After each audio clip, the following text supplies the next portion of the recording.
হক জাল্লা জালালুহু ওয়া মানওয়ালুহু আমাদের সকলকে মাফ করেন, সমস্ত মুসলমানকে মাফ করে দেন, সকলের জিন্দগিকে আল্লাহ তাআলা সুন্দর বানায় দেন, নূরওয়ালা, আল্লাহর মহব্বত মারিফতওয়ালা, বন্দেগীওয়ালা বানায় দেন এবং রহমত বরকত আফিয়তে সমৃদ্ধ করে দেন।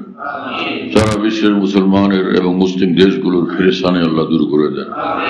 সব জায়গায় আল্লাহ পাক মুসলমানদেরকে বিজয়ী বানায় দেন।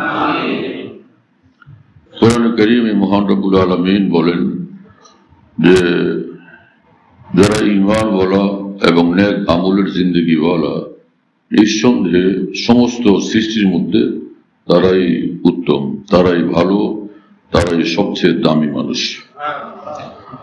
এই আয়াতে পাকের দ্বারা বোঝা গেল মানুষ সুন্দর হয়, ভালো হয়, উত্তম হয়, সুন্দর গুণাবলীর অধিকারী হয়, দামি হয়, সফল কাম হয় যখন তার মধ্যে ঈমান থাকে আর নেক আমলের জিন্দেগি থাকে। তো কাফেররা তো কাফের, কিন্তু ঈমান ওয়ালার জিন্দেগিকে সুন্দর করতে হবে, আর সুন্দর করার তরিকা আল্লাহ পাক এইভাবে বাতলাই দিলেন। তাহলে আমাদের সবসময় এটা মনে রাখতে হবে, আমাকে আল্লাহ পাক নিজ দয়াতে ঈমানের দৌলত দান করে দিয়েছেন, আর একটা জিনিস সঙ্গে যোগ করতে হবে, সেটা হলো নেক আমল। নেক আমল অসংখ্য, কিন্তু আমিলুস সালিহাত এই মুফাসসিরিনে কেরাম বলেন যে যে আমলগুলোর দ্বারা বান্দার কামিয়াবি অর্জন হবে তার মানে হলো যে সকল অবশ্য করণীয় আমল, ফরজ ওয়াজিব যেগুলো, সেগুলো যেন বান্দা পালন করে, আর যে সকল নিষিদ্ধ জিনিস, গুনাহের কাজ, সেগুলো থেকে যেন বান্দা বিরত থাকে। এতটুকুর দ্বারাই বান্দার কামিয়াবি অর্জন হবে। এই আমলে সালেহ বা নেক আমল, কোরআনের পরিভাষায় আরেকটা নাম হলো তাকওয়া। যার মধ্যে তাকওয়া থাকবে সে কামিয়াব, সে ভালো মানুষ, সে দামি মানুষ, দুনিয়াতেও দামি আর আখিরাতেও দামি। দুনিয়াতে দামি সেটা মানুষ হয়তো কেউ বুঝলো না, কেউ মানলো না, কিন্তু আখিরাতে তার দাম নিশ্চিত এবং তার সুফলও নিশ্চিত। আল্লাহ আমাদেরকে সেই কাতারে শামিল করেন, সব মুসলমানকে সেই কাতারে শামিল করেন। তো সব সময় আমলি জিন্দেগি বানানো চাই। আমার চোখের দ্বারা নেক আমল, জবানের দ্বারা নেক আমল, কানের দ্বারা নেক আমল, হাত অঙ্গ প্রত্যঙ্গের দ্বারা নেক আমল, সব নেক আমলের মধ্যে আমাদের থাকতে হবে। চিন্তা ভাবনা পরিকল্পনার দ্বারা নেক আমল, নেক আমলই নেক আমল একজন মুসলমানের জিন্দেগি। তার মানে একজন মুসলমান হলো ফ্রেশ মানুষ, পবিত্র চিন্তা চেতনার মানুষ এবং পবিত্র জিন্দেগির মানুষ। মুসলমানের এক এক আমলই এমন যে আশ্চর্যজনক, যে রাসূল আকরাম সাল্লাল্লাহু আলাইহি ওয়াসাল্লাম বলছেন যে মেসওয়াক যে করা হয়, উযুর মধ্যে মেসওয়াক করা হয়, আসওয়াক মাতহারাতুল লিল ফাম ওয়া মারযাতুল লির-রব, যে মেসওয়াকের আমলটুকু সেটা কত মূল্যবান।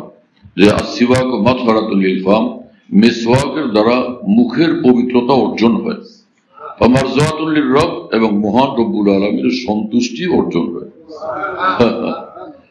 আল্লাহ এবং আল্লাহ রসুলের বাতলানো আমলগুলো এতটা দামি, এইটুকু করলো তো এত বড় লাভ হলো, আল্লাহর সন্তুষ্টি অর্জন হলো। আর আল্লাহর সন্তুষ্টি এমন এক জিনিস, কোরআনে কারীমে রব্বুল আলামিন বলেন রিজওয়ান মিনাল্লাহি আকবার, আল্লাহ পাকের এক বিন্দু সন্তুষ্টি সবকিছুর চেয়ে বড়। আল্লাহ পাকের এক বিন্দু সন্তুষ্টি 7 আসমান জমিন থেকে বড়। আল্লাহ পাকের এক বিন্দু সন্তুষ্টি জান্নাতুল ফিরদাউসের চেয়েও বড়। কোটি কোটি চাঁদ সূরজ কি জিনিস, জান্নাতুল ফিরদাউসের চেয়েও বড় আল্লাহ পাকের এক বিন্দু সন্তুষ্টি। আর মেসওয়াক করলো তো বান্দা আল্লাহ পাকের সন্তুষ্টি লাভ করলো।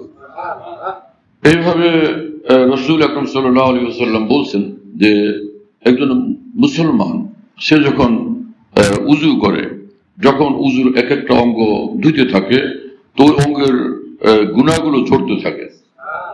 যখন সে হাত ধুইল, হাতের গুনাহগুলো ঝরে গেল, চেহারা ধুইল, চেহারার গুনাহগুলো ঝরে গেল। চেহারার মধ্যে তার নাক আছে এবং তার চক্ষু আছে, নাকের গুনাহ এবং 2 চক্ষুর গুনাহগুলো ঝরে গেল। এবং রাসূলুল্লাহ সাল্লাল্লাহু আলাইহি ওয়াসাল্লাম বলছেন যে যখন চেহারা ধোয় হাত্তা মিন তাহতি আসফারি আইনাইহি, চোখের একদম যে পর্দার ভিতরের যে গুনাহের দাগগুলো সেগুলো উযুর পানির সঙ্গে ধুয়ে যায়। যখন মাথা মোছা করে, কান মোছা করে, মাথা এবং কানের গুনাহগুলো সব ধুয়ে যায়, সবগুলো ঝরে যায়, সব খতম হয়ে যায়। এইভাবে যখন তার 2 পা ধুলো তো 2 পায়ের গুনাহগুলো ঝরে যায়। আর একজন মুসলমান যখন উজু করে তখন কি তার চুরির নিয়ত থাকে, নষ্টামের নিয়ত থাকে, ডাকাতের নিয়ত থাকে? সে কি তখন দাম্ভিক থাকে, অহংকারী থাকে? সে কি তখন মহান আল্লাহর সামনে শর্মিত থাকে না, লজ্জিত থাকে না? যে আমার মতো এরকম একটা মানুষ যার জীবনটা এত কালো, এত কুৎসিত, সেই মানুষটা এখন আমি উজু করতেছি রব্বুল আলামিনের সামনে দাঁড়ানোর জন্য। তিনি সমস্ত বাদশার বাদশা, সকল বাদশার বাদশায় যার সামনে একদমই তুচ্ছ, সেই আরহামুর রাহিমিন এবং সমস্ত বাদশার বাদশা তার সম্মুখে দাঁড়ানোর জন্য আমি উজু করতেছি। তো তখন তার দিলটা থাকে শর্মিন্দা, লজ্জিত। হ্যাঁ, তার নিজের জীবনের কর্মকাণ্ডের প্রতি সে থাকে লজ্জিত। এইভাবে যখন সে উজু শেষ করে, রাসূলুল্লাহ সাল্লাল্লাহু আলাইহি ওয়াসাল্লাম বলেন যে উজু শেষ হলো, যে মায়ের পেট থেকেই মাত্র ভূমিষ্ঠ হওয়া সন্তান যেরকম নিষ্পাপ, আল্লাহ পাক এই মুসলমানকে উজু করার পরপরই এইভাবে নিষ্পাপ বানায় দেন। উজুর আমল এত দামি মুসলমানের, এটা তো উজুর একটা আমল, এটা কোনো মূল আমল না, এটা হলো প্রস্তুতি। কোরআন শরীফ পড়বে তার জন্য প্রস্তুতি, অথবা সে নামাজ পড়বে তার জন্য প্রস্তুতিমূলক যে আমলটা, সেটার দাম এত বড়, তাহলে যখন নামাজ পড়বে সেটার দাম কত? আরেক হাদিস শরীফ মনে পড়লো, এটা আলহামদুলিল্লাহ আমি নিজে এই নিঃসন্দেহে হাদিস দেখছিলাম। আমি খুঁজতেছিলাম অনেকদিন যে উজুর এত ফায়দা, এত ফজিলত, তো উজু তো অল্প কটা অঙ্গে ধোয়ার নাম। আর ভাই, উজু তো হলো যে এই চেহারা এবং হাত আর পা আর মাথা, এর সঙ্গে উজুর সম্পর্ক। তো মানুষ যখন এই ফরজ গোসল করে তাহলে তার কি ফজিলত? তো সেটা তো বিশাল বড়, পুরা শরীর ধোয়া হয়। তো খোঁজাখুঁজি করে পরে একদিন পেয়ে গেলাম আলহামদুলিল্লাহ, তার ভিতরে রাসূল পাক সাল্লাল্লাহু আলাইহি ওয়াসাল্লাম বলেন, মানুষ যখন ফরজ গোসল করে তো পানির প্রতিটি ফোঁটার সঙ্গে তার গুনাহ ঝরতে থাকে। পানির প্রতিটি ফোঁটার সঙ্গে, প্রতিটি কাতরার সঙ্গে তার গুনাহ ঝরতে থাকে। আল্লাহু আকবার। হ্যাঁ, এই হলো মুসলমানের জিন্দেগি। তো মুসলমান যেটাই করে, এক একটা কত যে দামি জিনিস। হ্যাঁ, লা ইলাহা ইল্লাল্লাহ একবার পড়লো, সারাদিনই হয়তো পড়ে নাই। মুসলমানরা তো নানান কাজে ব্যস্ত থাকে, নিজের কাম, কথাবার্তা, চেয়ারম্যানি, মেম্বারি, চৌকিদারি, হ্যাঁ না, গল্প স্বল্প, এর মধ্যে হঠাৎ লা ইলাহা ইল্লাল্লাহ, একবার লা ইলাহা ইল্লাল্লাহ বলছে তো 7 আসমান জমিন থেকে দামি দৌলত তার নসিব হয়ে গেছে। একবার লা ইলাহা ইল্লাল্লাহ, 7 আসমান জমিন থেকে দাম। আচ্ছা, আমরা সময় পায় না, কত যে ব্যস্ত মানুষ যে কত ব্যস্ত, তাম দুনিয়ার রাজনীতি করতে থাকে। আরে ভাই, তুমি কি এমপি, না তুমি মন্ত্রী, না তুমি সচিব, না কি? এখন তো সে কোনো মানুষ, শিক্ষিত অশিক্ষিত, কেউ রাজনীতির বাইরে এখন আর নাই বর্তমান জমানাতে। এমনকি ছোট ছোট শিশুরা 3 বছর 4 বছর, ওরাও কোনো না কোনো দলের স্লোগান দেয়। হ্যাঁ, ছোট ছোট বাবুরা, এবং কারো উপরে ভীষণ খেপে যে এই লোক কোন রকমই ভালো না। মানে ছোট্ট শিশুরা পর্যন্ত সিরিয়াসলি রাজনীতি শিখে ফেলছে এইরকম। তো মুসলমান এরকম হাজার ব্যস্ততার মধ্যে থাকলো, হঠাৎ সে বলল, যায় আল্লাহ আমাকে মাফ করে দেন। রাসূল পাক সাল্লাল্লাহু আলাইহি ওয়াসাল্লাম বলেন, যখন গুনাহগার বান্দা একবার বলে আল্লাহ আমাকে মাফ করে দেন, তো আল্লাহ পাক তখন বলেন যে আলিমা আবদি আন্না লাহু রাব্বান ইয়াগফিরু যামবা ওয়া ইয়াখুযু বিহি। আমার বান্দা এটা জানে যে এক রব আছেন, একজন মাবুদ আছেন, যে এই গুনাহের জন্য তাকে ধরতেও পারেন, আবার তাকে মাফও করতে পারেন। তো আমি আমার বান্দাকে মাফি করে দিলাম, গাফারতুলাহ, আমি তাকে মাফ করে দিলাম। যে একবার মাত্র বলছিল যে আমার গুনাহ মাফ করে দেন, তো মাফ। ছেলে কোথায় ছিল, দুষ্টামি করছে, পরে মা বাবা নারাজ হয়ে গেছে। এখন রাত বাজে 11:30 12টা, মা বাবা পেরেশান, এটা কোথায় গেল, কোন ঝামেলা, কোন পেরেশানি, রাগ করলাম তো কি হলো। এর মধ্যে দরজায় দাঁড়ায় আওয়াজ দিলে তো লুকিং গ্লাস দিয়ে দেখে যে হ্যাঁ আসছে। তো কাউকে দিয়ে দরজা খোলা দিছে। ওরা এসে বললো যে আব্বা মাফ করে দেন। বাবা তো এমনি পেরেশান, যা এটা গেল কোথায়। তো বললেন যে যাও, মাফ করে দিছি, হাত মুখ ধো, খানা খাও। বা মা বাবার অন্তর সন্তানের মাফ চাওয়ার আওয়াজ শুনলে তার অন্তরে মায়া উঠলে ওঠে। সারা পৃথিবীর বাবা মার অন্তর সন্তানের প্রতি যত দয়া ভালা, এক এক গুনাহগার বান্দার প্রতি মহান আল্লাহর দয়া তার চেয়ে বেশি। সেই বান্দা যখন রব্বুল আলামিনের কাছে বলে যে রব্বুল আলামিন, হে আমার আল্লাহ, আপনি আমাকে মাফ করে দেন। ইলাহি আব্দুকাল আসি আতাকা মুকিররাম বিযুনুবি ওয়া কদ দাআকা, হে আল্লাহ, আপনার গুনাহগার বান্দা আপনার দুয়ারে হাজির, সব অপরাধের কথা আমি স্বীকার করতেছি। ফাইন তাগফির ফাআনতা আহলুল লিজাকা, যদি আমাকে মাফ করে দেন তো আপনি আছেন মাফ করার, কেউ নেই। ওয়াইন তাতরুদ ফামান ইয়াগফির সিওয়াকা, আর আপনি যদি তাড়ায় দেন তো আমি যাবো কোথায়? আমার তো আর কোনো খোদা নেই, আর কোনো খোদা নেই যার কাছে দাঁড়াবো, আপনাকে ছাড়া আমি যাবো কোথায়?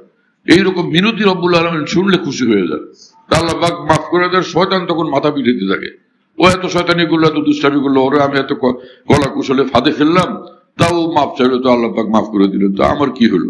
আমার সব মেহনত বেকার। হ্যাঁ, আল্লাহ তাআলা আমাদেরকে জিন্দেগি বানানোর তৌফিক দেয়। একজন মুসলমান, সে তার অন্তর ইমানের নূরওয়ালা, অন্তর ইমানের নূরওয়ালা, তার দেহটা বিভিন্ন সুন্দর দামি আমলের নূরওয়ালা, দামি আমলের সৌন্দর্যওয়ালা। যখন মানুষ নামাজ পড়ে, উজু তো করলো কয়েক অঙ্গে, কিন্তু নামাজ কি খালি এক দুইটা অঙ্গ দিয়ে পড়ে না? পুরো অন্তর এবং শরীরের মাথা থেকে নিয়ে পা পর্যন্ত সর্ব অঙ্গ নামাজের মধ্যে সামিল, কোনো অঙ্গ তো বাকি নেই। আমরা মনে করি যে আমরা কপালে সেজদা করতেছি, দাঁড়ায় আছি, রুকু করলাম, না, সর্ব অঙ্গ নামাজের মধ্যে মহান রব্বুল আলামিনের সর্বশ্রেষ্ঠ ইবাদতে মশগুল। নামাজের মধ্যে সর্ব অঙ্গ মহান রব্বুল আলামিনের সর্বশ্রেষ্ঠ ইবাদতে মশগুল। আল্লাহু আকবার, কি আজিমুশ শান মহান। হ্যাঁ, একজন মুসলমান, সে রং লাগাইলে কোনো কাপড়ে এক জায়গায় লাগাইলে, সামনে লাগাইলেন ওখানে রং হলো, পিছনে লাগাইলেন সেখানে রং হলো, আর বাকি জায়গায় রং নাই। হ্যাঁ, আর যদি পুরা কাপড়কে রঙের হাউজে ডুবে দেন, পুরোটা রং ধরে গেছে, পুরোটাই রং ধরে গেছে।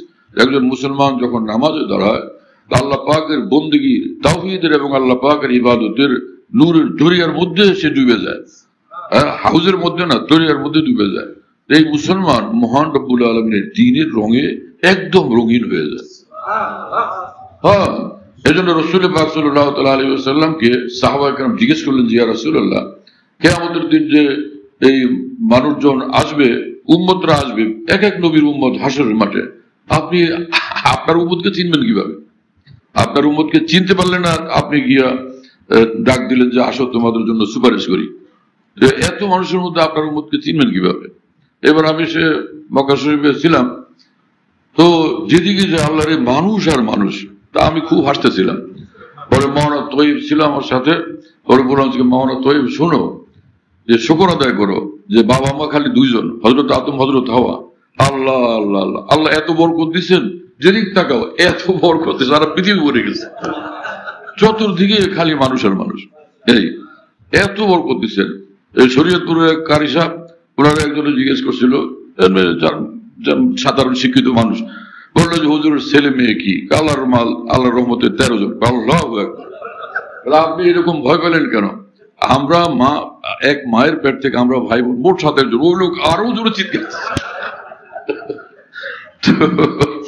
আল্লাহ পাক কি বরকত দিচ্ছেন দেখেন।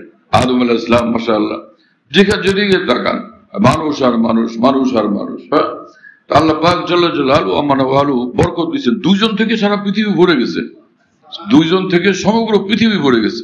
এখন ইউরোপ আমেরিকা চিন্তা করতেছে যে ভাই এত মানুষের জায়গা কোথায় হবে? তারা বলো যে এগুলোর কিছু চাঁদে পাঠাও, কিছু মঙ্গলে পাঠাও, ওইখানেও থাকুক, না হলে পুরো দূরে আরো ভরে যাবে। ওরা খুব পেরেশান হইতেছে। এখনকার পৃথিবীতে এত মানুষ, তাই না? বর্তমান দুনিয়া তো আদম আলাইহিস সালামের জমানা থেকে আরম্ভ করে কিয়ামত পর্যন্ত সব হাসর মাঠে উঠলে উপায় কি হবে? এতগুলোর মধ্যে বাইসা বৈসা নিজের গুলো চিনা মুশকিল হবে না? সেজন্য সাহাবায়ে কেরাম জিজ্ঞেস করছেন, ইয়া রাসূলুল্লাহ, উপায় কি তখন? রাসূলুল্লাহ সাল্লাল্লাহু আলাইহি ওয়াসাল্লাম কোনো সমস্যা নাই, তাই না? যে কিয়ামতের মাঠে তোমরা যে উযু করো, উযুর অঙ্গ প্রত্যঙ্গ এবং যে নামাজের মধ্যে সেজদা করো, নামাজ পড়ো, এই সকল অঙ্গ প্রত্যঙ্গ, এক রিওয়ায়াতে শুধু উযুর কথা আছে, আর এক রিওয়ায়াতে সে উযুর কথাও আছে এবং নামাজের কথাও আছে। হ্যাঁ, যে তোমরা যে উযু করো, তো উযুর সকল অঙ্গ প্রত্যঙ্গ এগুলো নূরে ঝলমল করতে থাকবে। নামাজ পড়ো, তো নামাজের নূরে ঝলমল করতে থাকবে, বিশেষভাবে উযুর নূরে। উযু নামাজ সব উম্মতের মধ্যে ছিল, হযরত আদম আলাইহিস সালাম থেকে নিয়ে এই সব নবীদের জমানাতে এই উজুও ছিল, নামাজও ছিল, রোজাও ছিল, যাকাতও ছিল। কথা বুঝেন না? হ্যাঁ, এসব আমল ছিল, বিভিন্ন রকমের বিভিন্ন ব্যাখ্যার সাথে ছিল তো ছিল। কিন্তু এই উম্মতের উজুর বৈশিষ্ট্য এই যে রাসূল পাক সাল্লাল্লাহু আলাইহি ওয়াসাল্লাম বলেন যে ইন্নাকুম তুদাউনা ইয়াউমাল কিয়ামাতি গুররাম মুহাজ্জালিনা মিন আসারিল ওযু ওয়া ফি রিওয়া মিন আসারিস সালাহ আও কামা ক্বাল সাল্লাল্লাহু আলাইহি ওয়াসাল্লাম, যে তোমাদের অঙ্গ প্রত্যঙ্গ উজুর এবং নামাজের নূরে ঝলমল করতে থাকবে। তো পরে তিনি বললেন যে দেখো, একটা মাঠের মধ্যে যদি বেশুমার ঘোড়া থাকে কিন্তু একটা মাত্র লোকের ঘোড়ার এরকম অবস্থা, কপাল কপাল চান্দা, কপাল হলো ওই যে চাঁদওয়ালা, হ্যাঁ, বা এই যে হাত পায়ের মধ্যে সাদা সাদা এরকম চাঁদওয়ালা সাদা চিহ্ন, আর কারো এরকম নাই, তাহলে এইটা চিনতে ওই মালিকের সমস্যা হবে না?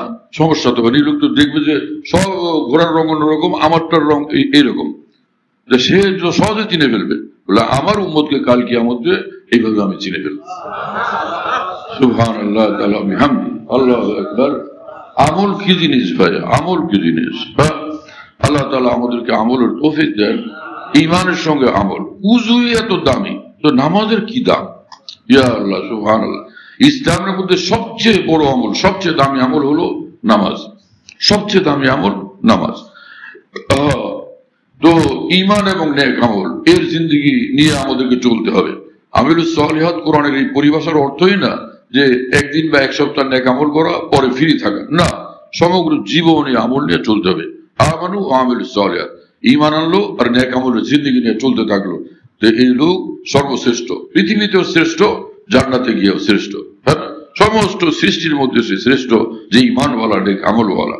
এবং এক আয়াতে আল্লাহ পাক বলছেন ইন্নাল্লাযীনা আমানু ওয়া আমিলুস সালিহাত সায়াজআলু লাহুমুর রহমানু উদ্দা। আল্লাহ পাক বলেন যে যাদের মধ্যে ঈমান থাকবে, নেক আমলের জিন্দেগি থাকবে, মানুষের অন্তরে, মাখলুকের অন্তরে আমি তাদের জন্য মহব্বত দিয়ে দেব। পৃথিবীর মানুষ থাকতে তাকে ভালোবাসতে বাধ্য হবে।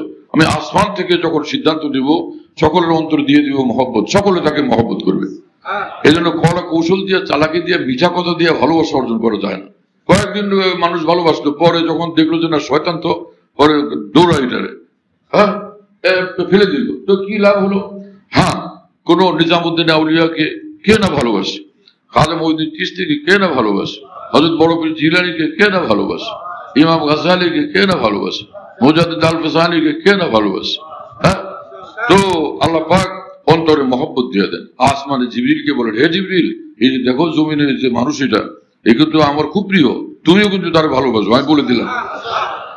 তো জিবরিল আমিন আসমানের ফেরেশতাদের মধ্যে ঘোষণা দেন যে এই শোনো মিয়া, তোমরা এই যে এই লোক আল্লাহর প্রিয়, আমারও প্রিয়, তোমরা তাকে ভালোবাসবা, সকলে ভালোবাসবা, এটা আমি ঘোষণা করলাম। তো আসমানের সব ফেরেশতারা তাকে ভালোবাসতে শুরু করেন। তো রাসূলুল্লাহ সাল্লাল্লাহু আলাইহি ওয়াসাল্লাম বলেন সুম্মা ইউজাউ লাহুল কবুলু ফিল আরদ, এরপরে আসমান থেকে রব্বুল আলামিন এবং জিবরিল আমিন এবং সব ফেরেশতারা যখন কাউকে ভালোবাসেন এবং তার প্রিয়, সকলের প্রিয় পাত্র হয়ে যায় কোনো বান্দা, তো সারা পৃথিবীর মাখলুক এবং মানুষের অন্তরে তার প্রতি মহব্বত পয়দা হয়ে যায়, সকলের মধ্যে তার গ্রহণযোগ্যতা পয়দা হয়ে যায়। যে অমুকের কথা বললো, তো আরেকজনের কথা, নিজামুদ্দিন আউলিয়া বড় পীর জিলানীর কথা একজনে কিছু সমালোচনা করতেছিল, মিয়া বুক থামান, আর না হলে কিন্তু আমি খবর আছে, পরোয়া করে বাপেরও ছাড়তে পারি, কিন্তু ছাড়বো না আজকে আপনারে। এইরকম এক মানুষের কথা আপনি বলতেছেন, ওনার বিরুদ্ধে বললো তো আমি আমার বাপেরও ছাড়বো না, আপনি কি মনে করেন আপনি? তো কোনো ভয়ে কথা বলতে পারবে না। সাচ্চা মুসলমান দরকার, নাস্তিক মাস্তিক এগুলো কোনো পাত্তাও থাকবে না তখন। এমনি নাস্তিকরা কাঁপতে থাকে, এমনি সারা জীবন নাস্তিক থাকে, নাস্তিক লেখে, পত্রিকায় লেখে আমি নাস্তিক, মরবার সময় গিয়া শেষে আবার ওই জানাজা করা লাগে, নাস্তিকেরও জানাজা।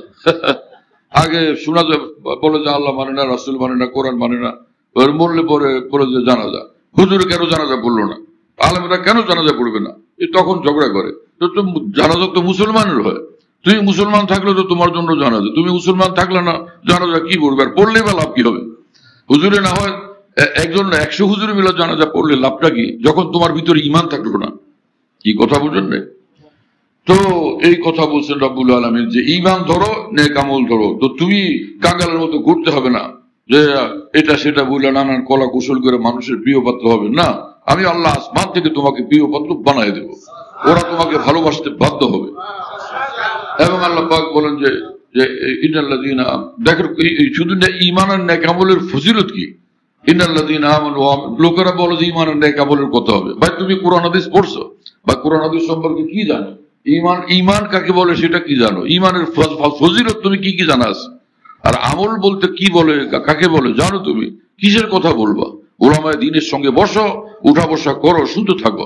কাতরা কাতরা বাহারে গর্দা, হ্যাঁ, এই ফোটা ফোটা করতে করতে একটা সাগর হয়ে যায়, এক সাগর তৈরি হয়।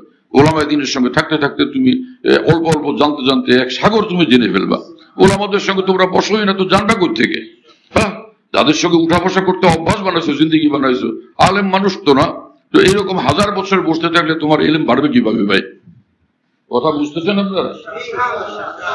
ভুল পন্থার উপরে লোকেরা দিন শেখানোর চেষ্টা করে, কি যে হলো মানুষদের। মুসলমান তুমি লাভের জিনিস বুঝো না কেন? দোকানের লাভ বুঝো, ব্যবসা বাণিজ্যের লাভ বুঝো, সব লাইনের লাভ বুঝো, কিন্তু দিনের লাইনের লাভ উল্টা বুঝতেছো। দিনের লাইনে লাভ করতে হলে উলামায়ে দ্বীন আউলিয়া উম্মতের সঙ্গে উঠা বসা ব্যতীত তুমি বড় আকারে লাভবান হইতে পারবা না। লাভবান হবাই না তা বলা যাবে না। অল্প লাভ, সারাদিনে খাটলা, পরিশ্রম করলা, সন্ধ্যাবেলা হিসাব করে দেখলা যে দোকানে মোট লাভ হয়েছে 16 টাকা, 17 টাকা, 18 টাকা। আরেক লোক হিসাব করে দেখলো যে আজকে মোট লাভ হয়েছে যে 5 লাখ টাকা, 10 লাখ টাকা। লাভ তো হলো, তোমারও লাভ হয়েছে, তারও লাভ হয়েছে। দোকান হিসাবে তো লাভ হবে। বিক্রি করবা খেসারি ডাল, লাভ হবে কি স্বর্ণের দোকানের মতো?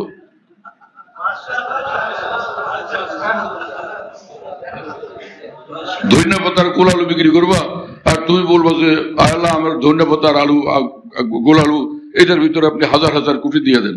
যেই লাইনে ব্যবসা খুলছো লাভ ওই পরিমাণ আসবে। কি কথা বুঝুন না? নাইজেরিয়ার জমকালো মেয়ের বিয়ে করছো আর আল্লাহর কাছে বলতেছো চাঁদের মতো বর্ষা ছেলে আমার দেয়।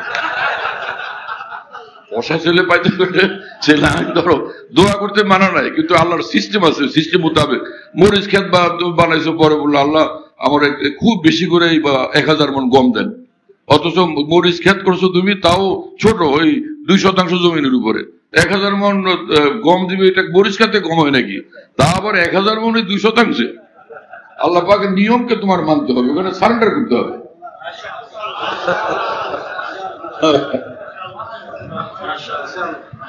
এবং দেখেন ঈমান আর নেক আমল, আল্লাহ পাক বলেন ইন্নাল্লাযীনা আমানু ওয়া আমিলুস সালিহাতি সায়াজআলু লাহুমুর রাহমান, ইন্নাল্লাযীনা আমানু ওয়া আমিলুস সালিহাতি কানাত লাহুম জান্নাতুল ফিরদাউসি নুজুলা।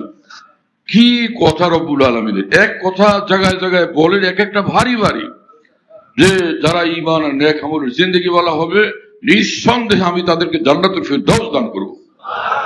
আল্লাহু আকবার। আর রাসূলুল্লাহ সাল্লাল্লাহু আলাইহি ওয়াসাল্লাম বলছেন, তোমরা যখন আল্লাহর কাছে বলবা, জান্নাতের কথা বলবা, ছোটরা চাইও না, সবসময় বলবো যে আল্লাহ সবচেয়ে বড় জান্নাত যেটা, জান্নাতুল ফিরদাউস, ওইটা আমার দেন। এখন এই লোক বললো যে আমি তো ছোট মানুষ, আমার গুনাহ খাতা এটা সেটা। আল্লাহ পাক চাইলে তো আমাদেরকে শুয়োরও বানাইতে পারতেন, কুকুরও বানাইতে পারতেন, হ্যাঁ, শিয়ালও বানাইতে পারতেন। আমরা কি বলছিলাম যে আমাদের মানুষ বানান? আল্লাহ পাক নিজ দয়াতে আমাদেরকে মানুষ বানাইছেন। যে আল্লাহ নিজ দয়াতে আমাদেরকে এত সব মাখলুকের ভিতরে সেরা মাখলুকের অন্তর্ভুক্ত করছেন, সে রব্বুল আলামিনের কাছে ছোটরা চাইবে কি জন্য? বলো যে রব্বুল আলামিন এত দয়া করছেন, তো আমারও জান্নাত বড়টাই দেন।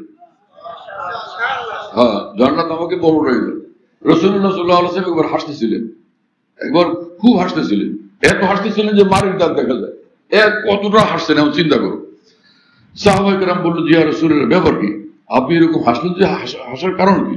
বললো যে আরে আল্লাহর এক বান্দার ঘটনার কারণে আমি আসতেছি। বলে সে কি? যে সেটা হলো এই যে এক বান্দাকে আল্লাহ পাক রাখবেন, তো বান্দার তো অবস্থা ভালো না, গুনাহ খাতা করে ভরাই গেছে।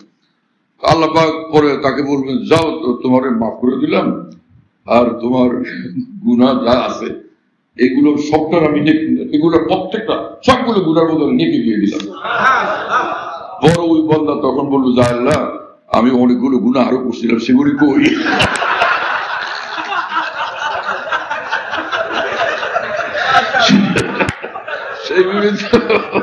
সেইগুলো তো এইখানে দেখতেছি না। তো এই কথা শুনে আল্লাহ পাক হাসবেন যে তোরে আমি বাঁচাইয়া দিলাম, তার তুই গুনাহ বাকিগুলো বুঝতেছ। আল্লাহ যা আল্লাহ আমার অনেকগুলো গুনাহ আর সেগুলো আমি এখানে দেখলাম না।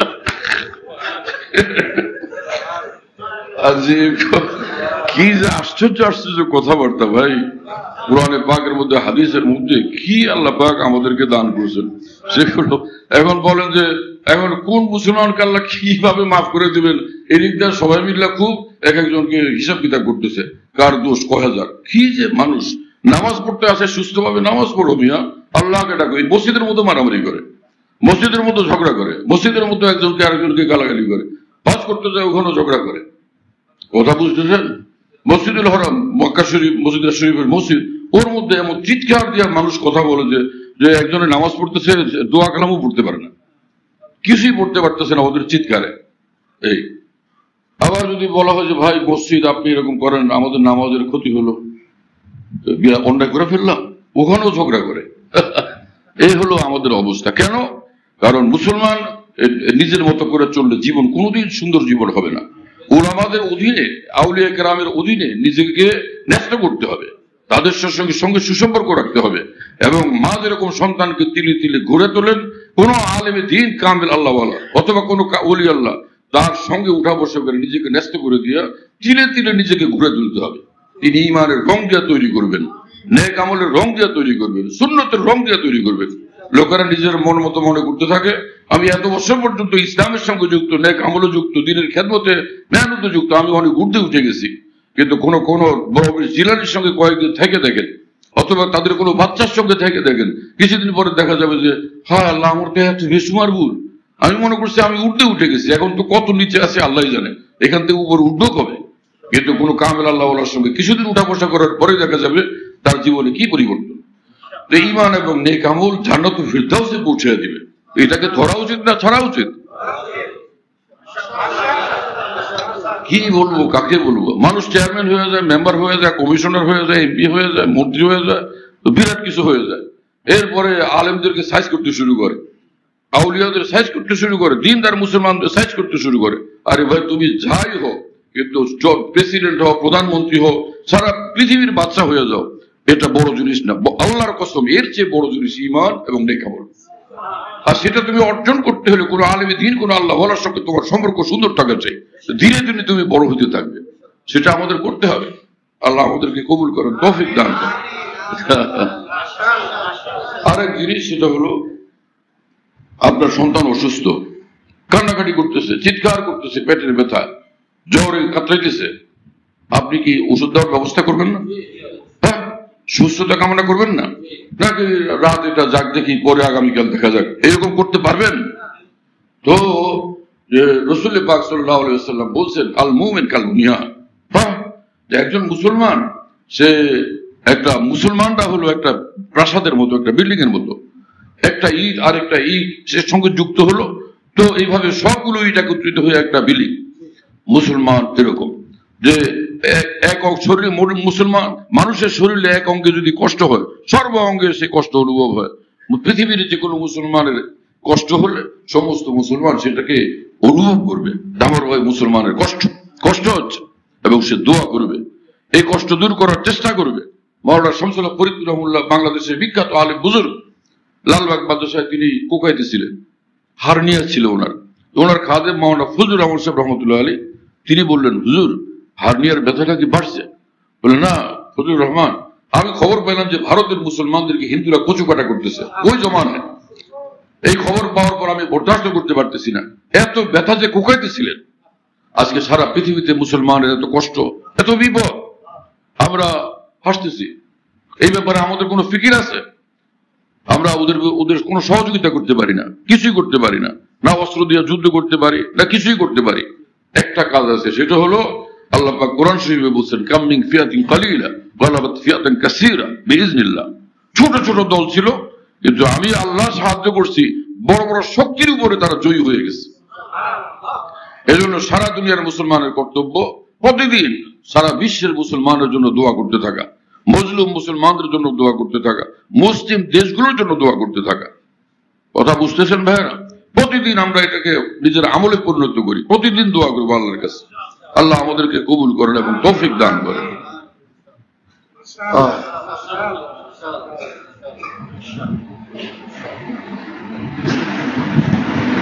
দোয়া করিবেন। আলহামদুলিল্লাহ রাব্বিল আলামিন, ওয়াসসালাতু ওয়াসসালামু আলা সাইয়্যিদিল মুরসালিন। وعلى آله وصحبه أجمعين. ربنا ظلمنا أنفسنا وإن لم تغفر لنا وترحمنا لنكونن من الخاسرين. رب اغفر وارحم أنت خير الراحمين.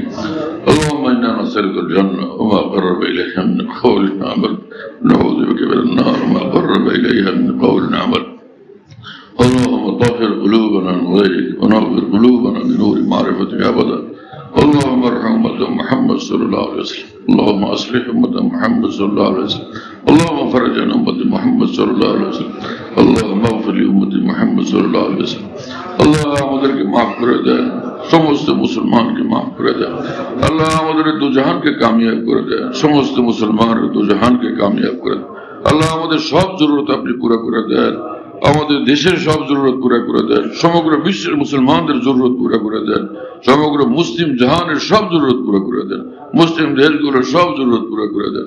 আমাদেরকে দুশ্মনদের থেকে হেফাজত করেন, আমাদের দেশকে দুশ্মনদের থেকে হেফাজত করেন, সমস্ত মুসলিম দেশগুলোকে দুশ্মনদের থেকে হেফাজত করেন। মুসলমানের দুশ্মন মুসলিম দেশগুলোর দুশ্মনদেরকে আল্লাহ আপনি হেদায়েত দেন, হেদায়েত থাকে না থাকলে ওদেরকে খতম করে দেন, ওদেরকে ধ্বংস করে দেন। মুসলমানদেরকে সারা বিশ্বে আপনি জয়ী বানায় দেন। আল্লাহ আমরা দুর্বল কমজোর, সন্তানকে যদি বিপদে পড়ে কোনো মানুষ দুশ্মন তাকে মারতে চায়, দৌড়ে বাবার কাছে আশ্রয় নেয়। আল্লাহ আমরা দুর্বল, আমরা কমজোর, আমরা ছুটে এসে আপনার কাছে আশ্রয় নিব। আপনি আমাদেরকে আশ্রয় দান করেন, আপনি আমাদেরকে মাফ করেন, আপনি আমাদেরকে হেফাজত করেন। আল্লাহ সমগ্র মুসলিম জাহানকে খুব সৌর্য দান করেন, খুব শক্তি দান করেন। আল্লাহ অকল্পনীয় বিজয় মুসলমানদেরকে আপনি স্থির করেন, আমাদের সব নেক উদ্দেশ্য পুরা করেন, সমস্ত মুসলমানের নেক উদ্দেশ্য পুরা করেন। ঈমানের নেক আমলের জিন্দেগি আমাদের সকলকে দান করেন, জান্নাতুল ফিরদাউস আমাদের সকলের জন্য মঞ্জুর করেন। اللهم ربنا تقبل منا انك انت السميع العليم وتب علينا انك انت التواب الرحيم. سبحان ربك رب العزة عما يصفون وسلام على المرسلين الحمد لله رب العالمين. আমাদের ঢালকানগর খানকাহে যেখানে আমি আছি, খানকা ইয়াদগারে হাকিমুল উম্মত, মনে রাখো, বলো খানকা ইয়াদগারে হাকিমুল উম্মত। হাকিমুল উম্মতের স্মৃতি এখানে স্মরণকারী খানকা। হ্যাঁ, হাকিমুল উম্মতের কথাবার্তায় আলোচনা হয় আলহামদুলিল্লাহ, একটা নাম, কিন্তু তামাম আকাবের কথাই আলোচনা হইতে থাকে আলহামদুলিল্লাহ। বাইতুল হক জামে মসজিদ, ছাপড়া মসজিদ বলে, 5 তলা বিল্ডিং, ওটার নাম ছাপড়া মসজিদ। সেই পুরানো নাম এটা আছে। তো ছাপড়া মসজিদ, সেখানে মাসিক ইজতেমা হয় প্রত্যেক ইংরেজি মাসের দ্বিতীয় বৃহস্পতিবার। আসর থেকে শুরু হয়, রাত 10টা পর্যন্ত, 10:30 পর্যন্ত হয়।